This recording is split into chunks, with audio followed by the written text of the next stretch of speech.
Hello everyone, welcome back to my YouTube channel. Welcome to new vlog. ಎಲ್ಲರೂ ಹೇಗಿದ್ದೀರಾ? I hope ಎಲ್ಲರೂ ಚೆನ್ನಾಗಿದ್ದೀರಾ ಅಂತ ಅನ್ಕೋತೀನಿ. ನಾನು ಮತ್ತೆ ಒಂದು ಹೊಸ ವ್ಲಾಗ್ ಜೊತೆ ಬಂದಿದ್ದೀನಿ. ಯಾರೆಲ್ಲ ಹೊಸದಾಗಿ ನನ್ನ ಚಾನಲ್ನ ನೋಡ್ತಾ ಇದ್ದೀರಾ, ದಯವಿಟ್ಟು ಸಬ್ಸ್ಕ್ರೈಬ್ ಮಾಡ್ಕೊಂಡು ನೋಡಿ, ಸಪೋರ್ಟ್ ಮಾಡಿ ಅಂತ ಕೇಳ್ಕೊಳ್ತೀನಿ. ಇವತ್ತು ವೆಡ್ನಸ್ಡೇ ಆ್ಯಂಡ್ ಇವತ್ತು ಬೆಳಗ್ಗೆನೇ ಚಾಮುಂಡೇಶ್ವರಿ ಕೊಂಡ ಕೂಡ ಆಗೋಗಿದೆ ನಮ್ಮ ರಾಮನಗರದಲ್ಲಿ. ಸೊ ಖುಷಿ ಆಗ್ತಾ ಇದೆ. ಹಬ್ಬ ಚೆನ್ನಾಗಾಯಿತು. ಬಟ್ ನೆನ್ನೆ ಹೆವಿ ಬೇಜಾರಾಯಿತು. ಮಳೆ, ತುಂಬ ಮಳೆ, ಒಂದು 11 ಗಂಟೆವರೆಗೂ ಮಳೆ ಬರ್ತಾನೆ ಇತ್ತು. ಅದಾದಮೇಲೆ ಬರೋದು ಹೋಗೋದು ಹಿಂಗೆ ಮಾಡ್ತಾಯಿತ್ತು. ಆರ್ಕೆಸ್ಟ್ರಾಗೆಲ್ಲ ತುಂಬಾ ತೊಂದರೆ ಆಯಿತು. ಫುಲ್ ಎಲ್ಲ ಕೆಸರು. ಆ ಫೀಲ್ಡಲ್ಲಿ ಮಾಡೋದ್ರಿಂದ ಮಣ್ಣಲ್ವಾ, ಸೊ ಎಲ್ಲ ಕೆಸರಾಗ್ಬಿಟ್ಟಿತ್ತು. ನಮಗೆ ಎಷ್ಟೊತ್ತಿಗೆ ಆಚೆಗೆ ಬಂದುಬಿಡ್ತೀವಿ ಅನ್ನೋ ಥರ ಫೀಲ್ ಆಗ್ತಾಯಿತ್ತು. ಅದೊಂದು ಬೇಜಾರಾಯಿತು.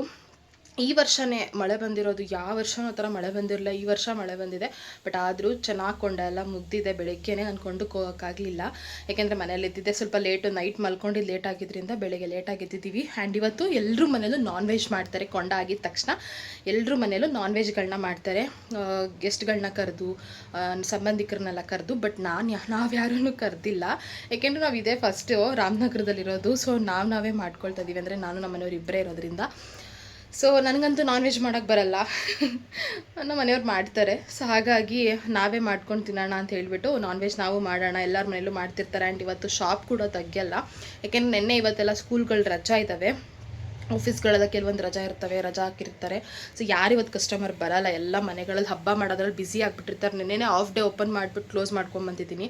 ಸೊ ಹಾಗಾಗಿ ಸುಮ್ಮನೆ ಯಾಕೆ ರಿಸ್ಕ್ ತೊಗೊಳ್ಳೋದು ಅಂತ ಹೇಳಿಬಿಟ್ಟು ಇವತ್ತು ರಜಾ ಮಾಡಿಬಿಟ್ಟಿದ್ವಿ ಕಂಪ್ಲೀಟಾಗಿ. ನಾನ್ ವೆಜ್ ಮಾಡೋಣ ಇವತ್ತು ಮನೆಯಲ್ಲಿ ಅಂತ ಹೇಳಿಬಿಟ್ಟು ಪ್ಲ್ಯಾನ್ ಮಾಡ್ಕೊಂಡಿದ್ದೀವಿ. ಚಿಕನ್ ತರಕ್ಕೆ ಹೋಗಿದ್ದಾರೆ ನಮ್ಮ ಮನೆಯವರು. ಸ್ವಲ್ಪ ಚಿಕನ್ ಎಲ್ಲ ತೊಗೊಂಬಂದು, ಮಟನ್ನು ಗೊತ್ತಿಲ್ಲ ರೇಟ್, ಅವರೊಬ್ಬರೇ ತಿನ್ನೋದ್ರಿಂದ, ಸೊ ತಂದರೂ ಅವರೊಬ್ಬರೇ ತಿನ್ನಬೇಕು, ಹಾಗಾಗಿ ಅವ್ರು ಮಟನ್ ತರಲ್ಲ. ಸೊ ಇವಾಗ ಚಿಕನ್ ತರೋದಕ್ಕೆ ಹೋಗಿದ್ದಾರೆ. Chicken sambar, chicken gravy and ghee rice ಮಾಡೋಣ ಅಂತ ಪ್ಲ್ಯಾನ್ ಇದೆ. ಸೊ ಅವ್ರು ಬಂದಮೇಲೆ ಏನು ಚೇಂಜಸ್ ಆಗುತ್ತೋ ಗೊತ್ತಿಲ್ಲ, ಯಾಕೆಂದರೆ ಎಲ್ಲ ಅವರೇ ಮಾಡಬೇಕು. ನಾನು ಸಪೋರ್ಟ್ ಮಾಡ್ತೀನಿ ಅಷ್ಟೇ, ಮಸಾಲೆ ಎಲ್ಲ ರುಬ್ಕೊಳ್ಳೋದಕ್ಕೆಲ್ಲ ಅವ್ರನ್ನ ಸಪೋರ್ಟ್ ಮಾಡಿಕೊಡ್ತೀನಿ.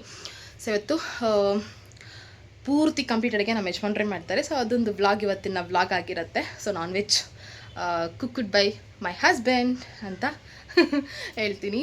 ತುಂಬ ಚೆನ್ನಾಗಿ ಮಾಡ್ತಾರೆ, ನನಗೆ ಇಷ್ಟ ಆಗುತ್ತೆ ಅವ್ರು ಮಾಡೋ ಟೇಸ್ಟು. ಆ್ಯಂಡ್ ಕಬಾಬ್ ಅಂದರೆ ತುಂಬ ಇಷ್ಟ. ಬಟ್ ಎಣ್ಣೆ ವೇಸ್ಟ್ ಆಗಿಬಿಡತ್ತೆ, ಮತ್ತು ನಾವು ಅದನ್ನ ಎಂತಕ್ಕೂ ಯೂಸ್ ಮಾಡಲ್ಲ. ಹಾಗಾಗಿ ಆ ಕಬಾಬ್ ಬೇಡ ಅಂತ ಹೇಳಿದೆ. ಹೆಂಗಿದ್ರು ಹೊರಗಡೆ ತಂದು ತಿಂತಾ ಇರ್ತೀವಿ, ಅದಕ್ಕೆ ಗ್ರೇವಿ ಮಾಡ್ಕೊಳ್ಳೋಣ ಅಂತ ಹೇಳ್ಬಿಟ್ಟು ಪ್ಲ್ಯಾನ್ ಮಾಡ್ಕೊಳ್ತಾ ಇದ್ದೀವಿ. ಆ್ಯಂಡ್ ಇವತ್ತಿನ ವ್ಲಾಗ್ ಎಲ್ಲ ಬಂದು ಅಡುಗೆ ವ್ಲಾಗ್ ಮಾಡಿರ್ತೀನಿ ನಾನ್ ವೆಜ್ದು. ಸೊ ಇನ್ನೊಂದು ಖುಷಿ ವಿಚಾರ ಹಂಚ್ಕೋಬೇಕು ನಾನು. ನನ್ನ ಚಾನಲ್ನಲ್ಲಿ 1000 ಸಬ್ಸ್ಕ್ರೈಬರ್ಸ್ ಕಂಪ್ಲೀಟಾಗಿ 4000 ವಾಚ್ ಅವರ್ಸ್ ಕೂಡ ಕಂಪ್ಲೀಟ್ ಆಗಿದೆ. ತುಂಬ ಖುಷಿ ಆಗ್ತಾ ಇದೆ. 2 ವರ್ಷದ ಕನಸು. ನನಗೆ ಇದನ್ನು ಕಂಪ್ಲೀಟ್ ಮಾಡೋದಕ್ಕೆ 2 ವರ್ಷ ಬೇಕಾಯಿತು. ಯೂಟ್ಯೂಬ್ ಅನ್ನೋದು ಸಾಧ್ಯ ಅಂದರೆ ಕಷ್ಟನೂ ಅಲ್ಲ, ಈಸಿನೂ ಅಲ್ಲ. ನಾವು ಯಾವ ರೀತಿ ವರ್ಕ್ ಮಾಡ್ತೀವಿ ಅದ್ರ ಮೇಲೆ ಡಿಪೆಂಡು. ಮನಸ್ಸಿಟ್ಟು ನಾವು ಕೆಲಸ ಮಾಡಿದ್ರೆ ನಿಜವಾಗ್ಲೂ ಸಕ್ಸಸ್ ಕಾಣ್ತೀವಿ. ಆ್ಯಂಡ್ ನಾನು ಫಸ್ಟು 1 ವರ್ಷ ಏನು ಮಾಡಿದೆ, ಅಷ್ಟು ನಾನು ಇಂಟ್ರೆಸ್ಟ್ ತೋರಿಸ್ಲಿಲ್ಲ. ಬಟ್ ಅದಾದಮೇಲೆ ನಾನೇ ಇಂಟ್ರೆಸ್ಟ್ ತೊಗೊಂಡೆ. ಇಲ್ಲ, ಯೂಟ್ಯೂಬಲ್ಲಿ ಏನಾದ್ರು ಸಾಧನೆ ಮಾಡಬೇಕು ಅಂತ ಹೇಳ್ಬಿಟ್ಟು ನಾನೇ ಅಂದ್ಕೊಂಡು, ಸೊ ಕಷ್ಟಪಟ್ಟು 1 ವರ್ಷ ಕಷ್ಟಪಟ್ಟು ಕೆಲಸ ಮಾಡಿದ್ದಕ್ಕೆ ಸೊ 1000 ಸಬ್ಸ್ಕ್ರೈಬರ್ಸ್ ಕೂಡ ಕಂಪ್ಲೀಟ್ ಆದರು. ಆ್ಯಂಡ್ 4000 ವಾಚ್ ಅವರ್ಸ್ ಕೂಡ ಕಂಪ್ಲೀಟ್ ಆಗಿ ಮಾನಿಟೈಸೇಷನ್ ಕೂಡ ಆನ್ ಮಾಡ್ಕೊಂಡಿದ್ದೀನಿ. ಇನ್ನೇನಿದ್ರು ಡಾಲರ್ಸ್ನ ಕಂಪ್ಲೀಟ್ ಮಾಡಿ ಯೂಟ್ಯೂಬಿಂದ ಪೇಮೆಂಟ್ ತೊಗೋಬೇಕು, ಆ ಒಂದು ಕನಸಿದೆ. ಸೊ ಅದನ್ನು ಟಾರ್ಗೆಟ್ ಇಟ್ಕೊಂಡಿದ್ದೀನಿ. ಮಾಡಲೇಬೇಕು, ಅಚೀವ್ಮೆಂಟ್ ಮಾಡಲೇಬೇಕು. ಏಕೆಂದರೆ ಹೆಣ್ಮಕ್ಳ ಕೈಲಿ ಆಗದೆ ಇರೋದು, ಹೆಣ್ಮಕ್ಳೇ ಅಂತಲ್ಲ, ಆಗದಿರೋದು ಏನೂ ಇಲ್ಲ. ಸೊ ನಾವು ಪ್ರಯತ್ನ ಪಟ್ಟರೆ ಎಲ್ಲನೂ ಆಗುತ್ತೆ. ಸೊ ಅದಕ್ಕೆ ನಾನು ಇದರಲ್ಲಿ ಸ್ವಲ್ಪ ಇಂಟ್ರೆಸ್ಟ್ ತೋರಿಸಿ ಮಾಡೋಣ ಅಂತ ಅಂದ್ಕೊಂಡಿದ್ದೀನಿ. ಇದಕ್ಕೆ ನಿಮ್ಮ ಸಪೋರ್ಟ್ ಕೂಡ ನನಗೆ ಬೇಕು. ನೀವು ಸಪೋರ್ಟ್ ಮಾಡ್ತಾಯಿದ್ರೆ ನನಗೂ ವೀಡಿಯೋಸ್ ಮಾಡಬೇಕು ಅಂತ ನನಗೂ ಖುಷಿ ಬರುತ್ತೆ. ಸೊ ಹಾಗಾಗಿ ನನಗೂ ಉತ್ಸಾಹ ತುಂಬುತ್ತೆ. ನೆಕ್ಸ್ಟ್ ಇನ್ನು ವ್ಲಾಗ್ಗಳನ್ನ ಕಂಟಿನ್ಯೂಸ್ ಆಗಿ ಅಪ್ಲೋಡ್ ಮಾಡ್ತಾ ಹೋಗ್ತಾ ಇರ್ತೀನಿ. ಶಾರ್ಟ್ಸ್ಗಳು ಕೂಡ ಬರ್ತಾ ಇರ್ತವೆ. ಸೊ ಎಲ್ಲರೂ ದಯವಿಟ್ಟು ವಾಚ್ ಮಾಡಿ ನೋಡಿ, ಪೂರ್ತಿ ವಾಚ್ ಮಾಡಿ ಅಂತ ಕೇಳ್ಕೊಳ್ತೀನಿ. ಆ್ಯಂಡ್ ಇವತ್ತಿನ ವ್ಲಾಗ್ನ ಕಂಟಿನ್ಯೂ ಮಾಡ್ತೀನಿ. ಇವಾಗೆಲ್ಲ ರೆಡಿ ಮಾಡ್ಕೋಬೇಕು. ಅವ್ರು ಬರೋಷ್ಟರಲ್ಲಿ ಸ್ವಲ್ಪ ಬೆಳ್ಳುಳ್ಳಿ ಎಲ್ಲ ಬಿಡಿಸ್ಕೊಂಡು, ಈರುಳ್ಳಿ ಟೊಮೊಟೊ ಎಲ್ಲ ಬಿಡಿಸ್ಕೊಂಡು ರೆಡಿ ಮಾಡ್ಕೋಬೇಕು. ಬಂದ ತಕ್ಷಣ ತಿಂಡಿಗೆ ಗೀ ರೈಸ್ ಮಾಡಿಬಿಡ್ತಾರೆ ಫಸ್ಟು. ಸಾಂಬಾರು ಬೇಕಾದ್ರೆ ಮಧ್ಯಾಹ್ನಕ್ಕೆ ಮಾಡಿಕೊಂಡ್ರು ನಡೆಯುತ್ತೆ. ಗೀ ರೈಸು ಮತ್ತು ಚಿಕನ್ ಫ್ರೈ ಮಾಡಿಬಿಟ್ರೆ ಕಾಂಬಿನೇಷನ್ ಚೆನ್ನಾಗಿರುತ್ತೆ. ತಿಂಡಿಗೆ ಟಿಫನ್ಗೆ ಅದೇ ಆಗುತ್ತೆ. ಸೊ ಅದಕ್ಕೆ ಅವ್ರು ಬರೋಷ್ಟರಲ್ಲಿ ಎಲ್ಲ ರೆಡಿ ಮಾಡ್ಕೊಳ್ಬೇಕು. ಯಾವ ರೀತಿ ರೆಡಿ ಮಾಡ್ತಾರೆ ನಮ್ಮ ಮನೆಯವರು, ಯಾವ ರೀತಿ ಅವ್ರ ಮಸಾಲೆಗಳನ್ನ ರೆಡಿ ಮಾಡ್ಕೊಳ್ತಾರೆ, ನಿಮಗೂ ಶೇರ್ ಮಾಡ್ಕೊಳ್ತೀನಿ ಈ ವಿಡಿಯೋದಲ್ಲಿ. ಓಕೆನಾ, ಬನ್ನಿ. ಆ್ಯಂಡ್ ಹಾಗೆ ಇನ್ನೊಂದು ಹೇಳೋದು ಮರ್ತೆ, ಯಾರೆಲ್ಲ ನನ್ನ ಚಾನಲ್ಗೆ ಸಪೋರ್ಟ್ ಮಾಡಿದ್ದೀರಾ ಎಲ್ರಿಗೂ ಹಾರ್ಟ್ಫುಲ್ ಥ್ಯಾಂಕ್ಸ್ ಅಂತ ಹೇಳೋಕ್ಕೆ ಇಷ್ಟಪಡ್ತೀನಿ. ಏಕೆಂದರೆ ನಿಮ್ಮಿಂದ ಇದು ಸಾಧ್ಯ ಆಗಿದ್ದು. ನನಗೆ ವೀಡಿಯೋಸ್ ನಾನು ಮಾಡ್ಬೋದು, ಬಟ್ ಅದನ್ನು ನೋಡಿ ಬೆಳೆಸಿದ್ದು ನೀವು. ಸೊ ನನಗೆ ಇದೇ ಥರ ಸಪೋರ್ಟ್ ಮಾಡಿ ನಾನು ಇದರಲ್ಲಿ ಯೂಟ್ಯೂಬಲ್ಲಿ ಏನಾದ್ರು ಒಂದು ಸಾಧನೆ ಮಾಡಬೇಕು ಅಂತ ಅಂದ್ಕೊಂಡಿದ್ದೀನಿ. ನನ್ನ ಕೈಲಿ ಎಷ್ಟು ಸಾಧ್ಯ ಆಗುತ್ತೋ, ಯಾರು ಏನು ನಿಪುಣರಲ್ಲ ಇದರಲ್ಲಿ, ಓಕೆನಾ. ಮಾಡ್ತಾ ಮಾಡ್ತಾ ನಾವು ಕಲ್ತ್ಕೋತೀವಿ. ಏನಾದ್ರು ತಪ್ಪಿದರೆ ಅದನ್ನು ಹೇಳಿ ತಿದ್ಕೊಳ್ತೀವಿ. ಸೊ ಎಲ್ಲರೂ ಏನು ಕಲ್ತ್ಕೊಂಡೇನು ಬಂದಿರಲ್ಲ. ನಾವು ವೀಡಿಯೋಸ್ ಮಾಡ್ತಾ ಮಾಡ್ತಾ ತಪ್ಪುಗಳನ್ನ ತಿದ್ಕೊಳ್ತಾ ಯಾವ ರೀತಿ ಮಾಡಬೇಕು ಅನ್ನೋದನ್ನು ನಾವು ಇದರಲ್ಲಿ ಹೊಸದಾಗಿ ಕಲ್ತ್ಕೊಂಡು ಹೋಗ್ತಾ ಇರ್ತೀವಿ. ಸೊ ಹಾಗಾಗಿ ನಿಮ್ಮ ಸಪೋರ್ಟ್ ಯಾವಾಗಲೂ ಈ ಥರ ಇರಲಿ. ಹೊಸದಾಗಿ ಯಾರೆಲ್ಲ ಚಾನಲ್ನ ಸ್ಟಾರ್ಟ್ ಮಾಡ್ತಾರೆ, ಹೊಸದಾಗಿ ಯಾರು ಯೂಟ್ಯೂಬಲ್ಲಿ ಬೆಳಿಬೇಕು ಅಂತ ಬರ್ತಾರೆ, ದಯವಿಟ್ಟು ನಿಮ್ಮ ಸಪೋರ್ಟ್ನ ಅವ್ರಿಗೆ ಕೊಡಿ, ಹೀಗೆ ಬೆಳೆಸಿ.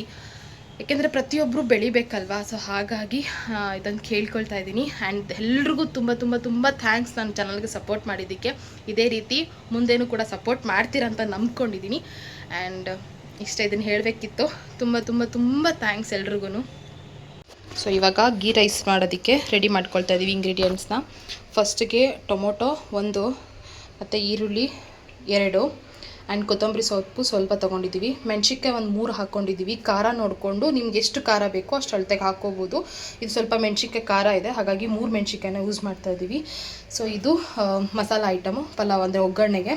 ಸೊ ಇದು ಬಂದು ಕಸ್ತೂರಿ ಮೇಥಿ, ಸ್ವಲ್ಪ ಗೋಡಂಬಿ, ದ್ರಾಕ್ಷಿ, ಸ್ಟಾರು, ಆಮೇಲೆ ಏಲಕ್ಕಿ, ಚಕ್ಕೆ, ಪಲಾವ್ ಎಲೆ. ಸೊ ಇದು ಸ್ವಲ್ಪ ಮರಾಠಿ ಮೊಗ್ಗು, ಸಿಪ್ಪೆ ಮಾತ್ರ ಇದೆ, ಪೂರ್ತಿ ಇಲ್ಲ. ಸೊ ಜಾಕಾಯಿ ಆ್ಯಂಡ್ ಇದು ಕಲ್ನಾರು ಅಂತಾರೆ. ಸೊ ಇದೆಲ್ಲ ಮಸಾಲ ಐಟಮ್ ಒಂದೇ ಪ್ಯಾಕೆಟಲ್ಲಿ ಬಂದಿರೋದ್ರಿಂದ ಸೊ ಅದನ್ನು ಯೂಸ್ ಮಾಡ್ಕೊಳ್ತಾ ಇದ್ದೀವಿ, ಫುಲ್ ಪ್ಯಾಕೆಟ್ ತೊಗೊಂಬಂದಿರೋದ್ರಿಂದ. ಆಮೇಲೆ ನಂದಿನಿಯವರ ಶುದ್ಧ ತುಪ್ಪ ತೊಗೊಂಬಂದಿದ್ದೀವಿ. ಗೀ ರೈಸ್ಗೆ ತುಪ್ಪನೇ ಮೇಯ್ನ್ ಅಲ್ವಾ. ಸೊ ಹಾಗಾಗಿ ಇದಿಷ್ಟು ರೆಡಿ ಇದೆ. ಆ್ಯಂಡ್ ಮೊಸರು ಮತ್ತು ಹಾಲು ಕೂಡ ಹಾಕ್ತೀವಿ. ಇವಾಗ ಯಾವ ರೀತಿ ಮಾಡ್ತೀವಿ ಅನ್ನೋದನ್ನು ತೋರಿಸ್ತೀವಿ, ನೋಡ್ಕೊಳ್ಳಿ. ಸೊ ಮೊದಲು ಕುಕ್ಕರಿಗೆ ಸ್ವಲ್ಪ ತುಪ್ಪನ ಹಾಕ್ಕೊಳ್ತಾ ಇದ್ದೀವಿ ಒಗ್ಗರಣೆಗೆ ಅಂತ ಹೇಳ್ಬಿಟ್ಟು. ಗೀ ರೈಸ್ಗೆ ತುಪ್ಪ ಇದ್ರೇ ಟೇಸ್ಟ್ ಅಲ್ವಾ, ಹಾಗಾಗಿ. ನೆಕ್ಸ್ಟು ಇವಾಗ ಮಸಾಲ ಪದಾರ್ಥಗಳನ್ನ ಇದಕ್ಕೆಲ್ಲ ಆ್ಯಡ್ ಮಾಡ್ಕೊಳ್ತಾ ಇದ್ದೀವಿ. ಏನೇನು ಹಾಕಿದ್ದಲ್ಲ, ಗೋಡಂಬಿ, ದ್ರಾಕ್ಷಿ, ಇದನ್ನೆಲ್ಲ ಫಸ್ಟ್ ಎಣ್ಣೆಲ್ಲಿ ಹುರ್ಕೋಬೇಕಲ್ಲ, ಪಲಾವ್ ಎಲೆ, ಈ ಮಸಾಲ ಐಟಮ್ನೆಲ್ಲ ಈಗ ಒಗ್ಗರಣೆಗೆ ಸೇರಿಸ್ಕೊಳ್ತಾ ಇದ್ದೀವಿ. ಇದನ್ನ ರೀತಿ ಸ್ವಲ್ಪ ಬಾಡಿಸ್ಕೊಳ್ಬೇಕು ತುಪ್ಪದಲ್ಲೇ. ಸ್ವಲ್ಪ ಅದನ್ನೆಲ್ಲ ಸ್ವಲ್ಪ ಈ ಥರ ಫ್ರೈ ಮಾಡ್ಕೊಳ್ಬೇಕು. ನೆಕ್ಸ್ಟ್ ಇವಾಗ ಇದಕ್ಕೆ ಈರುಳ್ಳಿನ ಹಾಕೊಳ್ತಾ ಇದ್ದಾರೆ. ಪೂರ್ತಿ ಈರುಳ್ಳಿ ಏನು ಕಟ್ ಮಾಡ್ಕೊಂಡಿದ್ದಲ್ಲ 2 ಪ್ಯಾಕೆಟು. ಅಂದರೆ ಇಲ್ಲಿ ನಮಗೆ ತಿಂಡಿಗೆ ಎಷ್ಟು ಬೇಕೋ ಅಷ್ಟೇ ಮಾಡ್ಕೊಳ್ತಾ ಇರೋದ್ರಿಂದ ಸೊ ಅಷ್ಟು ಹಾಕೋತಾ ಇದ್ದೀವಿ. ನೆಕ್ಸ್ಟ್ ಇದಕ್ಕೆ ಮೆಣಸಿನ್ಕಾಯಿ 3 ಮೆಣಸಿನ್ಕಾಯಿ ಕಟ್ ಮಾಡಿ ಇಟ್ಕೊಂಡಿದ್ದಲ್ಲ, ಸೊ ಆ ಮೆಣಸಿನ್ಕಾಯಿನ ಅದಕ್ಕೆ ಆ್ಯಡ್ ಮಾಡ್ಕೊಳ್ತಾ ಇದ್ದೀವಿ. ಸ್ವಲ್ಪ ಬಾಡಿಸ್ಕೊಳ್ಬೇಕು ಈ ರೀತಿಯಾಗಿ.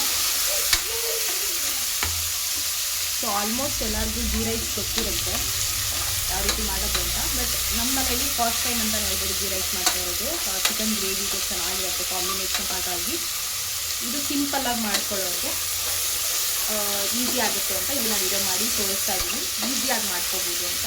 ಬಟ್ ನಾನು ಕಲಿತಾ ಇದ್ದೀನಿ ವೀಡಿಯೋ ಮಾಡ್ಕೊಳ್ಳೋದ್ರ ಮುಖಾಂತರ. ನನಗೂ ಇದೆಲ್ಲ ಮಾಡಿಲ್ಲ. ಪಲಾವು, ಟೊಮೆಟೊ ಬಾತೆಲ್ಲ ಮಾಡಿದ್ದೀನಿ. ಗೀ ರೈಸ್ ಎಲ್ಲ ನಾನು ಟ್ರೈ ಮಾಡಿಲ್ಲ. ನಾನ್ ವೆಜ್ ಎಲ್ಲ ಮಾಡ್ತಾನೆ ಇರಲಿಲ್ಲ, ಹಾಗಾಗಿ ಇದನ್ನೆಲ್ಲ ಟ್ರೈ ಮಾಡ್ತಾ ಇರಲಿಲ್ಲ. ಸೊ ಇದಿಷ್ಟನ್ನು ಇವಾಗ ವಿಡಿಯೋ ಮಾಡ್ತಾ ಇದ್ದೀನಿ. ಸೊ ನೆಕ್ಸ್ಟ್ ನಾನು ಟ್ರೈ ಮಾಡ್ತೀನಿ. ಇದು ಯಾರಿಗಾದರೂ ಈಸಿ ಆಗುತ್ತೆ ಅನ್ನೋದಿದ್ರೆ ಮನೇಲಿ ಟ್ರೈ ಮಾಡ್ಕೋಬೋದು. ನೆಕ್ಸ್ಟು ಸ್ವಲ್ಪ ಈರುಳ್ಳಿ ಸ್ವಲ್ಪ ಕಲರ್ ಬಂದಮೇಲೆ ನೆಕ್ಸ್ಟ್ ಇದಕ್ಕೆ ಟೊಮೊಟೊನ ಆ್ಯಡ್ ಮಾಡ್ಕೊಳ್ತಾ ಇದ್ದೀವಿ. ಟೊಮೊಟೊನ ಸ್ವಲ್ಪ ಫ್ರೈ ಮಾಡ್ಕೋಬೇಕು. ಈರುಳ್ಳಿ ಸ್ವಲ್ಪ ಕಲರ್ ಬಂದಮೇಲೆ ಟೊಮೊಟೊನ ಆ್ಯಡ್ ಮಾಡಿಕೊಂಡ್ರೆ ಆಯಿತು. ಇವಾಗ ಇದಕ್ಕೆ ಒಂದು ಅರ್ಧ ಗ್ಲಾಸ್ನಷ್ಟು ಹಾಲನ್ನ ಸೇರಿಸ್ಕೊಳ್ತಾ ಇದ್ದೀವಿ. ರಾನೇ, ಏನು ಕುದಿಸಿರೋದಲ್ಲ, ನಾರ್ಮಲ್ ರಾ ಪ್ಯಾಕೆಟ್ ಹಾಲನ್ನೇ ಸೇರಿಸ್ಕೊಳ್ತಾ ಇದ್ದೀವಿ, ಒಂದು ಅರ್ಧ ಗ್ಲಾಸ್ನಷ್ಟು. ಸೊ ಇವಾಗ ಇದಕ್ಕೆ ಮೊಸರು ಕೂಡ ಆ್ಯಡ್ ಮಾಡ್ತೀವಿ. ಸೊ ಇವಾಗ ಇದಕ್ಕೆ ಅರ್ಧ ಗ್ಲಾಸ್ನಷ್ಟು ಅಂದರೆ ಒಂದು 1/4 ಕಪ್ನಷ್ಟು ಸೇರಿಸ್ಕೊಂಡ್ರು ಸಾಕು. ಮೊಸರು ಕೂಡ ಆ್ಯಡ್ ಮಾಡ್ಕೊಳ್ತಾ ಇದ್ದೀವಿ. ಆ ಒಂದು ಚಿಕ್ಕ ಗ್ಲಾಸ್ ನಾರ್ಮಲ್ ಗ್ಲಾಸು. ಸೊ ಅದರಲ್ಲಿ ಅರ್ಧ ಲೋಟದಷ್ಟು ಹಾಲು, ಒಂದು 1/4 ಕಪ್ನಷ್ಟು ಮೊಸರನ್ನ ಸೇರಿಸ್ಕೊಂಡು ಸ್ವಲ್ಪ ನೀರು ಹಾಕ್ಕೊಂಡು ಕಲಸಿ ಥರ ಹಾಕ್ತಾ ಇದ್ದೀವಿ. ಈ ಥರ ಬಾಡಿಸ್ಕೊಳ್ಳಿ, ಗೀ ರೈಸ್ಗೆ ಚೆನ್ನಾಗಿರುತ್ತೆ. ಸೊ ಇದು ನಮ್ಮ ಯಜಮಾನ್ರ ರೆಸಿಪಿ ಇದು. ಸೊ ನಾನು ಯಾವತ್ತೂ ಮಾಡಿಲ್ಲ, ಸೊ ಅವ್ರು ಮಾಡ್ತಾರಂಥ ರೆಸಿಪಿ. ಸೊ ಅಕ್ಕಿ ನಾವು ಎಷ್ಟು ತೊಗೊಂಡಿರ್ತೀವೋ ಅದ್ರ ಅಳತೆಗೆ ನಾವು ಇಲ್ಲಿ ನೀರನ್ನ ಸೇರಿಸ್ಕೊಂಡಿದ್ದೀವಿ. ನಾನಿಲ್ಲಿ 3.5 ಲೋಟ ಅಕ್ಕಿ ತೊಗೊಂಡಿರೋದು. ಸೊ ಚಿಕ್ಕ ಲೋಟದಲ್ಲಿ. ಸೊ 3.5 ಲೋಟ ಅಕ್ಕಿಗೆ ನಾವು ಅದರಲ್ಲಿ ಅದೇ ಲೋಟದಲ್ಲೇ 6 ಲೋಟ ನೀರನ್ನ ಸೇರಿಸ್ಕೊಂಡಿದ್ದೀನಿ ನಾನಿಲ್ಲಿ. ಸೊ ಅದಕ್ಕೆ ರುಚಿಗೆ ತಕ್ಕಷ್ಟು ಉಪ್ಪನ್ನ ಕೂಡ ಸೇರಿಸ್ಕೊಳ್ತಾ ಇದ್ದೀವಿ. ಸೊ ನಾವು ಅಕ್ಕಿ ಯಾವುದ್ರಲ್ಲಿ ತೊಗೊಂಡಿರ್ತೀವಲ್ಲ ಆ ಅಳತೆ ಕಪ್ನಲ್ಲಿ ಈಗ 3.5 ಲೋಟ ಅಕ್ಕಿ ತೊಗೊಂಡಿದ್ದೀವಿ ಅಂದರೆ ಅದು ಒಂದು 6 ಲೋಟ ಅಂದರೆ ಒಂದು ಅಳತೆ ಅಂದಾಜು ಗೊತ್ತಾಗುತ್ತಲ್ವಾ. ಸೊ ಆ ಒಂದು ಅಳತೆಯಲ್ಲಿ ನೀರನ್ನ ಸೇರಿಸ್ಕೊಂಡು ಸೊ ಅದಕ್ಕೆ ರುಚಿಗೆ ತಕ್ಕಷ್ಟು ಉಪ್ಪನ್ನ ಹಾಕೋಬೇಕಾಗುತ್ತೆ ಇದಕ್ಕೆ. ಸೊ ನೆಕ್ಸ್ಟು ಇವಾಗ ನೀರು ಕುದೀತಾ ಇರುತ್ತಲ್ಲ ಆ ಟೈಮಲ್ಲಿ ನಾವು ತೊಳೆದಿಟ್ಕೊಂಡಿರೋಂಥ ಅಕ್ಕಿನ ಕೂಡ ಅಲ್ಲಿಗೆ ಸೇರಿಸ್ಕೋಬೇಕು ರೈಸಿಗೆ. ಸೊ ಇದೆಲ್ಲ ಕುದೀತಾ ಇದೆ ನೋಡಿ. ನಾವು ಹಾಕಿರೋ ಇಂಗ್ರೀಡಿಯೆಂಟ್ಸ್ ಎಲ್ಲ ನೀರೆಲ್ಲ ಆ್ಯಡ್ ಮಾಡಾದಮೇಲೆ ಉಪ್ಪು ಎಲ್ಲ ಹಾಕ್ಕೊಂಡು ರುಚಿ ನೋಡ್ಕೋಬೇಕಾಗತ್ತೆ. ಸೊ ಅದರ ತಕ್ಕಂಗೆ ಕುದೀತಾ ಇರುತ್ತಲ್ಲ ಆ ಟೈಮಲ್ಲಿ ನಾವು ಈ ಅಕ್ಕಿನ ಸೇರಿಸ್ಕೋಬೇಕಾಗುತ್ತೆ. ನಾವೇನು ತೊಳೆದಿಟ್ಕೊಂಡಿರ್ತೀವಲ್ಲ ಆ ಅಕ್ಕಿನ ಇದಕ್ಕೆ ಆ್ಯಡ್ ಮಾಡ್ಕೊಳ್ತಾ ಇದ್ದೀವಿ. ಅಕ್ಕಿ ಎಲ್ಲ ಹಾಕಾದ್ಮೇಲೆ ಇದ್ರ ಮೇಲೆ ಸ್ವಲ್ಪ ಕೊತ್ತಂಬರಿ ಸೊಪ್ಪನ್ನ ಕಟ್ ಮಾಡಿ ಇಟ್ಕೊಂಡಿರ್ತೀವಲ್ಲ ಅದನ್ನ ಈ ಥರ ಉದುರಿಸ್ಕೊಂಡ್ರೆ ಸಾಕು. ಇವಾಗ ಕುದೀತಾ ಇದೆ ನೋಡಿ. ಇವಾಗ ಕುಕ್ಕರ್ ಮುಚ್ಚಿಬಿಟ್ಟು 1-2 ವಿಜಿಲ್ ಕೂಗ್ಸಿದ್ರೆ ರೆಡಿ ಆಗುತ್ತೆ ರೈಸ್. ಸೊ ನೆಕ್ಸ್ಟ್ ನಾವಿಲ್ಲಿ ಚಿಕನ್ ಗ್ರೇವಿ ಮಾಡೋದಕ್ಕೆ ಚಿಕನ್ ಫ್ರೈ ಮಾಡೋದಕ್ಕೆಲ್ಲ ರೆಡಿ ಮಾಡ್ಕೊಳ್ತಾ ಇದ್ದೀವಿ. ಈರುಳ್ಳಿ ಟೊಮೊಟೊ ಎಲ್ಲ ಕೊಯ್ಕೊಂಡು ರೆಡಿ ಮಾಡ್ಕೊಳ್ತಾ ಇದ್ದೀವಿ. ಸೊ ಇದಕ್ಕೂ ಏನೇನು ಆ್ಯಡ್ ಮಾಡ್ತೀವಿ ಅನ್ನೋದನ್ನು ತೋರಿಸ್ಕೊಡ್ತೀನಿ. ಸೊ ಇವಾಗ ಚಿಕನ್ ಫ್ರೈಗೆ ನಾವು ಮಸಾಲೆ ರೆಡಿ ಮಾಡ್ಕೊಳ್ತಾ ಇದ್ದೀವಿ. ಫಸ್ಟಿಗೆ ಚಿಕ್ಕ ಜಾರ್ನಲ್ಲಿ ರುಬ್ಕೊಳ್ತಾ ಇದ್ದೀವಿ. ಸೊ ಇದಕ್ಕೆ ಪುದೀನ, ತೆಂಗಿನಕಾಯಿ ಸ್ವಲ್ಪ, ಉರ್ಗಡ್ಲೆ, ಬಿಳಿ ಎಳ್ಳನ್ನ ಸೇರಿಸ್ಕೊಂಡಿದ್ದೀವಿ. ಗಸಗಸೆ ಹಾಕೋಬೋದು. ಗಸಗಸೆ ಇಲ್ಲ ಅಂದರೆ ಬಿಳಿ ಎಳ್ಳು ಕೂಡ ಹಾಕೊಂಡ್ರು ಸ್ವಲ್ಪ ಟೇಸ್ಟ್ ಚೆನ್ನಾಗಿರುತ್ತೆ. ಸೊ 2 ಮೆಣಸಿನ್ಕಾಯಿ, ಖಾರದ ಮೆಣಸಿನ್ಕಾಯಿ ಹಾಕ್ಕೊಂಡಿದ್ದೀವಿ. ಖಾರ ನೋಡ್ಕೊಂಡು ಹಾಕೋಬೋದು. ಯಾಕೆಂದರೆ ನಾವು ತಂದಿರೋ ಮೆಣಸಿನ್ಕಾಯಿ ಸ್ವಲ್ಪ ಖಾರ ಇದೆ, ಹಾಗಾಗಿ ಕಮ್ಮಿನೇ ಹಾಕ್ಕೊಳ್ತಾ ಇದ್ದೀವಿ. ನಾವು ಜಾಸ್ತಿ ಸ್ಪೈಸಿ ತಿನ್ನಲ್ಲ. ಸೊ ನೆಕ್ಸ್ಟ್ ಇದಕ್ಕೆ ಕೊತ್ತಂಬರಿ ಸೊಪ್ಪನ್ನ ಸಣ್ಣದಾಗಿ ಕಟ್ ಮಾಡಿ ಹಾಕ್ಕೊಳ್ತಾ ಇದ್ದೀವಿ.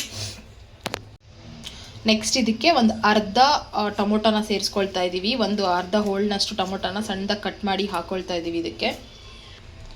ಸೊ ಇದಕ್ಕೆ ಸ್ವಲ್ಪ ರುಬ್ಬೋದಕ್ಕೆ ಎಷ್ಟು ಬೇಕೋ ಅಷ್ಟನ್ನು ನೀರನ್ನು ಕೂಡ ಸೇರಿಸ್ಕೊಳ್ತಾ ಇದ್ದೀವಿ. ಇದನ್ನು ಇವಾಗ ರುಬ್ಕೋಬೇಕಾಗತ್ತೆ. ಇದಕ್ಕೆ ಸ್ವಲ್ಪ ಬೆಳ್ಳುಳ್ಳಿನೂ ಕೂಡ ಆ್ಯಡ್ ಮಾಡ್ಕೊಳ್ಳಿ. ಸೊ ಈ ರೀತಿಯಾಗಿ ಪೇಸ್ಟ್ ರೆಡಿ ಆಗುತ್ತೆ. ಮಿಕ್ಸಿಲಿ ರುಬ್ಕೊಂಡಾದ್ಮೇಲೆ ಈ ರೀತಿ ರೆಡಿ ಆಗುತ್ತೆ paste. So finally ghee rice ರೆಡಿಯಾಗಿದೆ ಈ ರೀತಿಯಾಗಿ. ಸೊ ಇನ್ನು ಟೇಸ್ಟ್ ಮಾಡಿಲ್ಲ. ಟೇಸ್ಟ್ ಮಾಡಿ ಹೇಗಿದೆ ಅಂತ ಆಮೇಲೆ ಹೇಳ್ತೀನಿ. ಅಂದರೆ ನಾವು ಮಾಡಿದ್ದು ನಮಗೆ ಟೇಸ್ಟಾಗೇ ಇರುತ್ತೆ.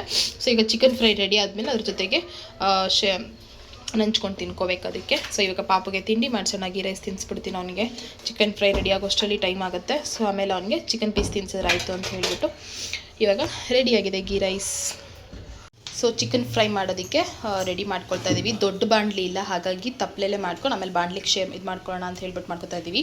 ನಾವು ಅಡುಗೆ ಮನೇಲಿ ನಾನ್ ವೆಜ್ನ ಮಾಡೋದಿಲ್ಲ, ಹಾಗಾಗಿ ಹೊರಗಡೆ ಹಾಲಲ್ಲಿ ಇಟ್ಕೊಂಡು ಮಾಡ್ತಾಯಿದ್ದೀವಿ. ಸಿಲಿಂಡ್ರು ಸ್ಟವ್ ಎಲ್ಲ ತೊಗೊಬಂದು ಆಚೆನೇ ಇಟ್ಕೊಂಡು ಮಾಡ್ತಾಯಿದ್ದೀವಿ. ಸೊ ಇವಾಗ ಇದಕ್ಕೆ ಒಂದು ತಪ್ಪಲೆಗೆ ಎಣ್ಣೆ ಹಾಕಿದ್ದೀವಿ. ಎಣ್ಣೆ ಕಾದ ನಂತರ ಸಾಸಿವೆ ಸೇರಿಸ್ತಾ ಇದ್ದೀವಿ ಇದಕ್ಕೆ. ನೆಕ್ಸ್ಟು ಕಟ್ ಮಾಡಿ ಇಟ್ಕೊಂಡಿರೋಂಥ ಈರುಳ್ಳಿ, ಟೊಮೆಟೊ, ಹಸಿರು ಮೆಣಸಿನ್ಕಾಯಿ ಎಲ್ಲ ಇದೆ. ಸೊ ಅದನ್ನೆಲ್ಲ ಇವಾಗ ಒಗ್ಗರಣೆಗೆ ಆ್ಯಡ್ ಮಾಡ್ಕೊಳ್ಬೇಕು. ಈ ರೀತಿಯಾಗಿ ಸೇರಿಸ್ಕೊಳ್ತೀವಿ. 2 ಗಾತ್ರದ ಸಣ್ಣದು 2 ಈರುಳ್ಳಿನ ಕಟ್ ಮಾಡಿ ಹಾಕ್ಕೊಂಡಿದ್ದೀವಿ. ಇದು 1 ಟೊಮೊಟೊನ ಕಟ್ ಮಾಡಿ ಹಾಕ್ಕೊಂಡಿದ್ದೀವಿ. ಒಂದು 3 ಮೆಣಸಿನ್ಕಾಯಿನ, ಯಾಕೆಂದರೆ ಮೆಣಸಿನ್ಕಾಯಿ ನೀವು ಖಾರಕ್ಕೆ ಎಷ್ಟು ಬೇಕೋ ಅಷ್ಟು ಹಾಕೋಬೋದು. ಸೊ ರುಚಿಗೆ ಖಾರ ನೀವು ಎಷ್ಟು ತಿಂತೀರೋ ಅದ್ರ ಮೇಲೆ ಡಿಪೆಂಡ್. ನಾವು ಖಾರ ಸ್ಪೈಸಿ ಜಾಸ್ತಿ ತಿನ್ನಲ್ಲ, ಅದಕ್ಕಾಗಿ ನಾವು ಅದನ್ನು ಜಾಸ್ತಿ ಪ್ರಿಫರ್ ಮಾಡಲ್ಲ. ಒಂದು 3 ಮೆಣಸಿನ್ಕಾಯಿನ ಹಾಕ್ಕೊಳ್ತಾ ಇದ್ದೀವಿ ಇದಕ್ಕೆ. ನೆಕ್ಸ್ಟ್ ಇದಕ್ಕೆ ಟೊಮೊಟೊನ ಕೂಡ ಆ್ಯಡ್ ಮಾಡ್ಕೊಳ್ತಾ ಇದ್ದೀವಿ. ಈರುಳ್ಳಿ ಹಾಕಿದ್ಮೇಲೆ ಒಂದು ಸ್ವಲ್ಪ ಕಲರ್ ಚೇಂಜ್ ಆಗುತ್ತೆ. ಸೊ ಅದಾದಮೇಲೆ ಟೊಮೊಟೊನ ಕೂಡ ಇದಕ್ಕೆ ಆ್ಯಡ್ ಮಾಡ್ಕೊಳ್ತಾ ಇದ್ದೀವಿ. ಇದಕ್ಕೆ ಸ್ವಲ್ಪ ಕಸ್ತೂರಿ ಮೇಥಿನ ಕೂಡ ಆ್ಯಡ್ ಮಾಡ್ಕೊಳ್ತಾ ಇದ್ದೀವಿ. ಸ್ವಲ್ಪ ಕರ್ಬೇವಿನ ಸೊಪ್ಪು ಖಾಲಿಯಾಗಿತ್ತು, ಕರ್ಬೇವಿನ ಸೊಪ್ಪು ಇಲ್ಲದೆ ಇರೋ ಕಾರಣಕ್ಕೆ ಅದನ್ನು ಸ್ಕಿಪ್ ಮಾಡಿ ಇವಾಗ ಕಸ್ತೂರಿ ಮೇಥಿನ ಆ್ಯಡ್ ಮಾಡ್ಕೊಳ್ತಾ ಇದ್ದೀವಿ ಇದಕ್ಕೆ. ಸೊ ಇದಕ್ಕೆ ನಾವು ಸ್ವಲ್ಪ ಉಪ್ಪು ಮತ್ತು ಅರಿಶಿನ ಸೇರಿಸ್ಕೊಂಡಿದ್ದೀವಿ. ನೆಕ್ಸ್ಟ್ ಇವಾಗ ಇದಕ್ಕೆ ಚಿಕನ್ನ ಆ್ಯಡ್ ಮಾಡ್ತಾ ಇದ್ದೀವಿ. ಸೊ ಏನು ಕಟ್ ಮಾಡಿಸ್ಕೊಂಬಂದಿದ್ರಲ್ಲ ಫ್ರೈಗೆ ಅಂತ ಹೇಳ್ಬಿಟ್ಟು ಅದನ್ನೆಲ್ಲ ಇದಕ್ಕೆ ಆ್ಯಡ್ ಮಾಡ್ತಾ ಇದ್ದೀವಿ ಇವಾಗ. ಸೊ ಈ ರೀತಿ ಚಿಕನ್ನ ಆ್ಯಡ್ ಮಾಡಿಬಿಟ್ಟು ಇದನ್ನು ಸ್ವಲ್ಪ ಮಿಕ್ಸ್ ಮಾಡ್ಕೋಬೇಕು. ಏನು ಒಗ್ಗರಣೆಗೆಲ್ಲ ಯೂಸ್ ಮಾಡ್ಕೊಂಡಿದ್ವಲ್ಲ, ಸೊ ಅದನ್ನೆಲ್ಲ ಈ ಥರ ಮಿಕ್ಸ್ ಮಾಡ್ಕೊಳ್ತಾ ಇದ್ದೀವಿ ಚಿಕನ್ಗೆ. ಸೊ ಈ ರೀತಿ ಚಿಕನ್ ಎಲ್ಲ ಹಾಕಾದ್ಮೇಲೆ ಒಂದು ಪ್ಲೇಟ್ನ ಮುಚ್ಚಿಬಿಟ್ಟು ಅದು ಚಿಕನ್ ನೀರು ಬಿಟ್ಕೊಳ್ಳೋವರೆಗೂ ಈ ರೀತಿ ಪ್ಲೇಟ್ ಮುಚ್ಚಿ ಸ್ವಲ್ಪ ಹೊತ್ತು ಬೇಯಿಸ್ಕೋಬೇಕಾಗತ್ತೆ. ಚಿಕನ್ ನೀರು ಬಿಟ್ಕೋಬೇಕಲ್ಲ, ಸೊ ಅಲ್ಲಿವರೆಗೂ. ಆಮೇಲೆ ಮಸಾಲೆ ಕೂಡ ಆ್ಯಡ್ ಮಾಡ್ಕೋಬೇಕಾಗತ್ತೆ. ಸ್ಟಾರ್ಟಿಂಗ್ ಮಾಡಿದ್ದಾನೆ. ಸೊ ಈ ರೀತಿಯಾಗಿ ಪ್ಲೇಟ್ ಮುಚ್ಚಿ ಬೇಯಿಸ್ಕೊಳ್ಳೋದ್ರಿಂದ ನೀರು ಬಿಟ್ಕೊಳ್ಳುತ್ತೆ. ಈ ಥರ ನೋಡ್ತಾ ಇರ್ಬೋದು, ಚಿಕನ್ ನೀರೆಲ್ಲ ಬಿಟ್ಕೊಂಡಾದ್ಮೇಲೆ ಈ ರೀತಿ ಇರುತ್ತೆ. ಸೊ ಸ್ವಲ್ಪ ಹೊತ್ತಿನ ಮುಚ್ಚಿ ಬೇಯಿಸ್ಕೊಳ್ಳೋದು ಇದಕ್ಕೇ. ಸೊ ಇವಾಗ ಇದಕ್ಕೆ ಮಸಾಲೆನೂ ಕೂಡ ಆ್ಯಡ್ ಮಾಡ್ಕೋಬೇಕು. ಸೊ ನೆಕ್ಸ್ಟ್ ಇದಕ್ಕೆ ನಾವು ರುಬ್ಬಿಟ್ಕೊಂಡಿರೋಂತಹ ಮಸಾಲ ಮಿಶ್ರಣನ ಸೇರಿಸ್ತಾ ಇದ್ದೀವಿ. ಏನು ಪೇಸ್ಟ್ ಮಾಡ್ಕೊಂಡಿದ್ವಲ್ಲ, ಸೊ ಅದನ್ನು ಇದಕ್ಕೆ ಆ್ಯಡ್ ಮಾಡ್ತಾ ಇದ್ದೀವಿ ಇವಾಗ ಇದಕ್ಕೆ. ಸೊ ನೆಕ್ಸ್ಟ್ ಇದಕ್ಕೆ ಸ್ವಲ್ಪ ನೀರನ್ನು ಕೂಡ ಸೇರಿಸ್ಕೊಳ್ತಾ ಇದ್ದೀವಿ. ಅದು ಸ್ವಲ್ಪ ಮಸಾಲೆ ಬೇಯಬೇಕಲ್ಲ, ಹಾಗಾಗಿ ಸ್ವಲ್ಪ ನೀರನ್ನು ಆ್ಯಡ್ ಮಾಡ್ಕೊಳ್ತಾ ಇದ್ದೀವಿ. ಸೊ ಇದಕ್ಕೆ ಸ್ವಲ್ಪ ಒಂದು ಅರ್ಧ ಟೀ ಸ್ಪೂನಷ್ಟು ಒಂದು ಗರಂ ಮಸಾಲೆನೂ ಕೂಡ ಆ್ಯಡ್ ಮಾಡ್ಕೊಳ್ತಾ ಇದ್ದೀವಿ. ತೇಜು ಮಸಾಲ ಅವ್ರದ್ದು ಒಂದು ಅರ್ಧ ಸ್ಪೂನಷ್ಟು ಸಾಕು. ಎಷ್ಟು ಸ್ಪೈಸ್ ಬೇಕೋ ಆ ಅಳತೆಗೆ ಹಾಕೋತಾ ಇದ್ದೀವಿ. ನೆಕ್ಸ್ಟ್ ಇದಕ್ಕೆ ಚಿಕನ್ ಮಸಾಲೆ ಕೂಡ ಆ್ಯಡ್ ಮಾಡ್ಕೊಳ್ತಾ ಇದ್ದೀವಿ. ಎಲ್ಲ ಪ್ಯಾಕೆಟಲ್ಲೇ ತಂದು ಇಟ್ಕೊಂಡಿದ್ದೀವಿ. ಚಿಕನ್ ಮಸಾಲ ಫ್ರೈ ತೇಜು ಅವ್ರದ್ದು. ಸೊ ಇದೂ ಕೂಡ ಟೇಸ್ಟ್ ಚೆನ್ನಾಗಿರುತ್ತೆ. ತೇಜು ಮಸಾಲ ಆಲ್ಮೋಸ್ಟ್ ಮಸಾಲೆ ಐಟಮ್ಗಳೆಲ್ಲ ಚೆನ್ನಾಗಿ ಮಾಡಿರ್ತಾರೆ. ನೆಕ್ಸ್ಟ್ ಇದಕ್ಕೊಂದು ಸ್ವಲ್ಪ ಒಂದು ಅರ್ಧ ಟೀ ಸ್ಪೂನ್ ಅಷ್ಟೇ ಅದಕ್ಕೆ ಚಿಕನ್ ಮಸಾಲ ಒಂದು ಟೀ ಸ್ಪೂನ್ ಅಷ್ಟು ಹಾಕ್ಕೊಳ್ಬೇಕು ಚಿಕನ್ ಮಸಾಲ. ನೆಕ್ಸ್ಟ್ ಇದಕ್ಕೆ ಇವಾಗ ಧನಿಯಾ ಪೌಡ್ರ್ ಕೂಡ ಆ್ಯಡ್ ಮಾಡ್ಕೊಳ್ತಾ ಇದ್ದೀವಿ. ಪ್ಯಾಕೆಟಲ್ಲಿತ್ತು, ಮನೇಲೇನು ಮಾಡ್ಕೊಂಡಿಲ್ಲ, ನಾವು ರೆಗ್ಯುಲರಾಗಿ ನಾನ್ ವೆಜ್ ಮಾಡ್ತಿರ್ಲಿವಲ್ಲ, ಹಾಗಾಗಿ ಎಲ್ಲ ಪ್ಯಾಕೆಟಲ್ಲಿ ತಂದು ಇಟ್ಕೊಂಡಿದ್ದೀವಿ. ಸೊ ಇದಕ್ಕೆ ತೇಜು ಮಸಾಲ ಅವ್ರದ್ದು ಆ್ಯಡ್ ಮಾಡ್ತಾ ಇದ್ದೀವಿ. ನೆಕ್ಸ್ಟ್ ಇದಕ್ಕೆ ಒಂದು ಸ್ವಲ್ಪ ಚಿಲ್ಲಿ ಪೌಡ್ರನ್ನ ಕೂಡ ಹಾಕ್ಕೊಳ್ತಾ ಇದ್ದೀವಿ. ಮಸಾಲೆ ಕಂಪ್ಲೀಟ್ ಆಗುತ್ತಲ್ಲ, ಸೊ ಅದಕ್ಕೆ ಗರಂ ಮಸಾಲ, ಧನಿಯಾ powder and chicken masala fry, ಸ್ವಲ್ಪ ಚಿಲ್ಲಿ ಪೌಡ್ರನ್ನ ಹಾಕ್ಕೊಳ್ತಾ ಇದ್ದೀವಿ. ಒಂದು ಅರ್ಧ ಟೀ ಸ್ಪೂನ್ ಅಷ್ಟೇ, ಜಾಸ್ತಿ ಇಲ್ಲ, ಸ್ವಲ್ಪ ಕಲರಿಗೆ. ಸೊ ಈಗ ಚಿಕನ್ ಫ್ರೈ ಕೂಡ ರೆಡಿ ಆಗಿದೆ. ಸೊ ಇವಾಗ ಗೀ ರೈಸ್ ಹಾಕ್ಕೊಂಡು ಗ್ರೇವಿ ಹಾಕ್ಕೊಂಡು ಟೇಸ್ಟ್ ಹೇಗಿದೆ ಅಂತ ಹೇಳ್ತೀನಿ, ಓಕೆನಾ. ಗೀ ರೈಸಿಗೆ ಚಿಕನ್ ಫ್ರೈ ಕಾಂಬಿನೇಷನ್ ತುಂಬ ಚೆನ್ನಾಗಿರುತ್ತೆ. ಆ ಗ್ರೇವಿ ಹಾಕ್ಕೊಂಡು ತಿಂತಾ ಇದ್ದರೆ ತುಂಬ ಟೇಸ್ಟಿಯಾಗಿರುತ್ತೆ. ಸೊ ಇವಾಗ ಟೇಸ್ಟ್ ಹೇಗಿದೆ ಅಂತ ಹೇಳ್ತೀನಿ, ಓಕೆನಾ. ಸೊ ಇವಾಗ ಗೀ ರೈಸ್ಗೆ ಚಿಕನ್ ಕಾಂಬಿನೇಷನ್ ಹೇಗಿದೆ ಅಂತ ಟೇಸ್ಟ್ ಮಾಡಿ ಹೇಳ್ತೀನಿ. ಆ್ಯಕ್ಚುಲಿ ನಾವೇ ಮಾಡಿರೋದು ನಮಗೆ ಟೇಸ್ಟಿಯಾಗೇ ಇರುತ್ತೆ. ಅಂದರೆ ನಮಗೆ ನಮ್ಮನೆಯವ್ರು ಮಾಡಿಕೊಡೋದು ನಂಗೆ ಟೇಸ್ಟಿನೇ ಇರುತ್ತೆ. ಚಿಕನ್ ಚೆನ್ನಾಗೇ ಮಾಡ್ತಾರೆ, ಸೊ ಜಾಸ್ತಿ ಮಾಡಲ್ಲ ಅಷ್ಟೇ. ನನ್ನೇ ಮಾಡುವಂತಾಳೆ ಅಂದ್ಬಿಟ್ಟು ಮಾಡಲ್ಲ. ಸೊ ಇವಾಗ ಟೇಸ್ಟ್ ಹೇಗಿದೆ ಅಂತ ಹೇಳ್ತೀನಿ.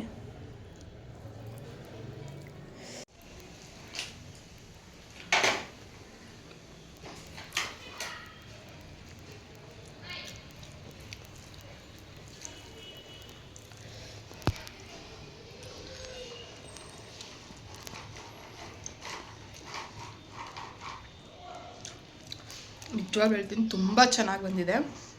ನಾನು ಆ್ಯಕ್ಚುಲಿ ಹೋಟೆಲಲ್ಲಿ ಗೀ ರೈಸ್ ಅಷ್ಟು ಇಷ್ಟಪಡಲ್ಲ, ಸ್ವಲ್ಪ ನನಗೆ ಅಷ್ಟು ಟೇಸ್ಟ್ ಇಷ್ಟ ಆಗಲ್ಲ.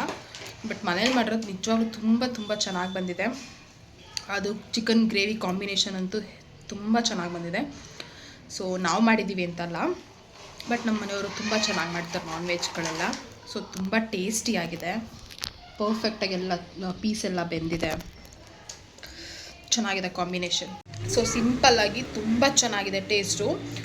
ಗೀ ರೈಸ್ಗೆ ಆ ಗ್ರೇವಿ ತುಂಬ ಚೆನ್ನಾಗಿದೆ. ಸ್ಪೈಸಿ ಅಷ್ಟೇ ನಮಗೆ ತಕ್ಕಾಗಿದೆ. ಸೊ ನಾರ್ಮಲ್ ಒಂದು ಮೀಡಿಯಮ್ ರೇಂಜಿಗೆ ತಿಂತೀನಿ ಅನ್ನೋರ್ಗೂ ಕರೆಕ್ಟಾಗಿ ಪರ್ಫೆಕ್ಟಾಗಿ ಆಗುತ್ತೆ. ನಾವು ಖಾರ ಹಾಕ್ಕೊಂಡಿರೋದು ಚೆನ್ನಾಗಿ ಬಂದಿದೆ. ತಿನ್ನೋದಕ್ಕೆ ಖುಷಿ ಆಗ್ತಾಯಿದೆ. ಗೀ ರೈಸ್ ನಾನು ಅಷ್ಟು ಇಷ್ಟಪಡಲ್ಲ, ಹೊರಗಡೆ ಎಲ್ಲ ತಿನ್ನೋದು ಇಲ್ಲ ನಾನು. ಬಟ್ ಮನೇಲಿ ನ್ಯಾಚುರಲ್ ಆಗಿರೋದ್ರಿಂದ ತುಂಬ ಚೆನ್ನಾಗಿದೆ, ಟೇಸ್ಟಿಯಾಗಿ ಬಂದಿದೆ. ಸೊ ನಿಮಗೂ ಇಷ್ಟ ಆದರೆ ಈ ಥರ ಒಂದು ರೆಸಿಪಿನ ನೀವು ಮನೇಲಿ ಟ್ರೈ ಮಾಡ್ಕೊಳ್ಳಿ. ಮತ್ತೆ ಈವ್ನಿಂಗ್ ಆದಮೇಲೆ ಜಾತ್ರೆಗೆ ಹೋಗೋಣ ಅಂತ ಹೋಗ್ತಾ ಇದ್ದೀವಿ. ಇವತ್ತಂತೂ ಮಳೆ ಇಲ್ಲ. ಇದೇ ವೆದರು ನೆನ್ನೆನಿದ್ರು ಚೆನ್ನಾಗಿರ್ತಿತ್ತು ಅಂತ ಅನ್ನಿಸ್ತು, ಯಾಕೆಂದರೆ ಆರ್ಕೆಸ್ಟ್ರಾ ಎಲ್ಲ ಸ್ವಲ್ಪ ಹಾಳಾಯ್ತಲ್ಲ, ಸೊ ಹಾಗಾಗಿ ಬೇಜಾರಾಯಿತು. ಬಟ್ ಇವತ್ತು ಮಳೆ ಏನೂ ಇರಲಿವಲ್ಲ, ಮತ್ತೆ ಜಾತ್ರೆ ನೋಡೋಣ ಅಂತ ನಿನ್ನೆ ಹೋಗಿದ್ದಾಗ ಜಾತ್ರೆ ನೀಟಾಗಿ ನೋಡೋಕ್ಕಾಗಿರಲಿಲ್ಲ, ಕೆಸರು ಮಳೆನಲ್ಲಿ ಅಂತ ಹೇಳಿಬಿಟ್ಟು ಇವಾಗ ಹೋಗೋಣ ಅಂತ 3 ಜನ ರೆಡಿ ಆಗಿಬಿಟ್ಟು ಈವ್ನಿಂಗ್ ಮೇಲೆ ಹೊರಡ್ತಾ ಇದ್ದೀವಿ. ಆ್ಯಕ್ಚುಲಿ ನಿನ್ನೆ ಬರದೇ ಇರೋರೆಲ್ಲ ಇವತ್ತು ಮಳೆ ಇಲ್ವಲ್ಲ, ಸೊ ಇವತ್ತು ಪಕ್ಕಾ ಬಂದೇ ಬರ್ತಾರೆ, ತುಂಬ ಕ್ರೌಡ್ ಸೇರ್ಕೊಳ್ತಾರೆ. ಇನ್ನೊಂದು ದಿನ ಇರಬೇಕಿತ್ತು ಈ ಕ್ರೌಡು, ಬಟ್ ಇವತ್ತು ಕ್ರೌಡ್ ಆಗುತ್ತೆ, ಯಾಕೆಂದರೆ ಮಳೆ ಬಂದರೆ ನಿಜವಾಗ್ಲೂ ಓಡಾಡೋದಕ್ಕಾಗಲ್ಲ. ನೀವೇ ನೋಡಿದ್ರಲ್ಲ ವ್ಲಾಗಲ್ಲಿ, ಸೊ ವಿಡಿಯೋ ಮಾಡ್ಕೊಳ್ಳೋದಕ್ಕೂ ಕಷ್ಟ ಆಗ್ತಿತ್ತು ನಮಗೆ, ಆ ಥರ ಇತ್ತು. ಬಟ್ ಇವತ್ತು ಹೋಗಿ ಎಂಜಾಯ್ ಮಾಡ್ಕೊಂಬರೋಣ ಅಂತ ಹೋಗ್ತಾ ಇದ್ದೀವಿ. ಫುಲ್ಲು ಜಾತ್ರೆ ಎಲ್ಲ ನೋಡ್ಕೊಂಬರೋಣ ಅಂತ ಇವಾಗ 3 ಜನ ಹೊರಟಿದ್ದೀವಿ ರೆಡಿ ಆಗಿಬಿಟ್ಟು. ನೋಡೋಣ ಎಷ್ಟು ಜನ ಇರ್ತಾರೆ ಅಂತ, ಅಲ್ಲಿ ಹೋದ್ಮೇಲೆ ಗೊತ್ತಾಗುತ್ತೆ ಕ್ರೌಡ್ಸ್ ಎಲ್ಲ ಹೇಗಿದೆ ಅಂತ. ಸೊ ಹಾಗಾಗಿ ನೋಡ್ತಾ ಇರ್ಬೋದು ನೀವು ಎಷ್ಟು ಜನ ಇದ್ದಾರೆ ಅಂತ. ನಿನ್ನೆ ಇದ್ರಲ್ಲಿ ಅರ್ಧನೂ ಇರಲಿಲ್ಲ, ಅಷ್ಟು ಜನ ಕಮ್ಮಿ ಇದ್ದರು. ಸೊ ಎಲ್ಲ ಇವತ್ತು ಫಿಲ್ ಆಗಿದ್ದಾರೆ, ಮಳೆ ಇಲ್ವಲ್ಲ. ಸೊ ಮಳೆ ಇಲ್ಲ ಅಂದರೆ ಹೆಂಗಾದರೂ ಇರ್ಬೋದಪ್ಪ, ಮಳೆ ಬಂದರೆ ನಿಜವಾಗ್ಲೂ ಮೇಂಟೈನ್ ಮಾಡೋದು ಕಷ್ಟ. ಸೊ ನಮ್ಮ ಪಾಪುಗೆ ಆಟ ಆಡ್ಸೋಣ ಅಂದರೆ ಇವತ್ತೆಲ್ಲ ರಶ್ ಇದ್ದಾರಲ್ಲ, ಸೊ ಎಲ್ಲ ಕಡೆನೂ ಬ್ಯುಸಿ ಇದ್ದಾರೆ. ಅವ್ನು ಅದಕ್ಕೆ ಅಳ್ತಾ ಇದ್ದಾನೆ ಆಟ ಆಡಿಸ್ತಿಲ್ಲ ಅಂತ. ಎಲ್ಲ ಕಡೆ ಕ್ಯೂ ನಿಂತಿದ್ದಾರೆ, ಏನೂ ಮಾಡೋಕ್ಕಾಗಲ್ಲ, ಎಲ್ಲ ಊರುಗಳಿಂದ ಬಂದಿರ್ತಾರಲ್ಲ. ಸೊ ಹಾಗಾಗಿ ಅವನ್ನ ಆಟ ಆಡಿಸ್ಕೊಂಡು ಹೋಗೋಣ ಅಂತ ಬಂದ್ವಿ. ಸೊ ಇವತ್ತಿಗೆ ಇದಿಷ್ಟು ಇವತ್ತಿನ ವ್ಲಾಗ್ ಆಗಿತ್ತು. ಸೊ ಇಷ್ಟ ಆಗಿದ್ರೆ ಪ್ಲೀಸ್ ಲೈಕ್ ಶೇರ್ ಕಮೆಂಟ್ ಮಾಡಿ. ಮತ್ತೆ ಒಂದು ಹೊಸ ವ್ಲಾಗ್ ಜೊತೆ ಮತ್ತೆ ನಿಮ್ಮ ಜೊತೆ ಜಾಯ್ನ್ ಆಗ್ತೀನಿ ಅಂತ ಹೇಳ್ತಾ, ಯಾರೆಲ್ಲ ನಾನು ಹೊಸದಾಗಿ ಚಾನಲ್ ನೋಡ್ತಾ ಇದ್ದೀರಾ ದಯವಿಟ್ಟು ಸಬ್ಸ್ಕ್ರೈಬ್ ಮಾಡ್ಕೊಂಡು ನೋಡಿ. ಹೊಸ ವೀಡಿಯೋಸ್ನ ಅಪ್ಲೋಡ್ ಮಾಡ್ತಾ ಹೋಗ್ತೀನಿ. ಸೊ ಇನ್ನೂ 2-3 ದಿನ ಜಾತ್ರೆ ಇರೋದ್ರಿಂದ ಮತ್ತೆ ಯಾರಾದರೂ ಬಂದು ಜಾತ್ರೆ ನೋಡ್ತೀನಿ ಅಂತ ಇಂಟ್ರೆಸ್ಟ್ ಇರೋರು ನಮ್ಮ ರಾಮನಗರಕ್ಕೆ ಬಂದು ವಿಸಿಟ್ ಮಾಡಿ ಜಾತ್ರೆನ ಎಂಜಾಯ್ ಮಾಡಿ ಅಂತ ಹೇಳ್ತಾ ಇಲ್ಲಿಗೆ ನನ್ನ ವ್ಲಾಗ್ ಕೂಡ ಎಂಡ್ ಮಾಡ್ತಾ ಇದ್ದೀನಿ. Thanks for watching.